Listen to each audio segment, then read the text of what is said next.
So I first met Julian 10 years ago this year, which would have been about 8 months before he took refuge in the embassy, where he successfully sought political asylum because he knew that his life was at risk from precisely the kind of prosecution that eventually landed. He's been under, as Jen noted, he's been under some form of incarceration this entire time.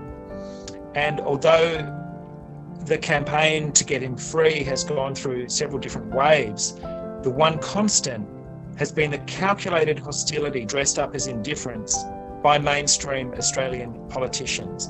And the fact that even this consensus has begun to break up and fracture tells us that we might be approaching a tipping point.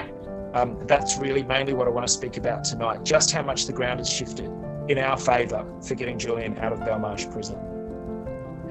Between 2010 and 11, thereabouts, Julian and the staff and supporters of WikiLeaks were subjected to the first phases of a very sophisticated campaign of disinformation and distraction.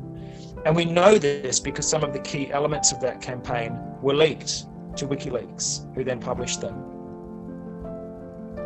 And although it took a while to get traction, if you roll forward a decade, you realise just how much the original purpose of the organisation of WikiLeaks and exactly what it was they published, the meaning of what was published and the importance of the incredible archive of documents has been occluded behind this persistent campaign of disinformation. So if you've heard rumours or stories about Julian's socks or his cat, or that he is some kind of pawn of the Russian government, then congratulations, you've been subjected to that disinformation campaign too, as we all have.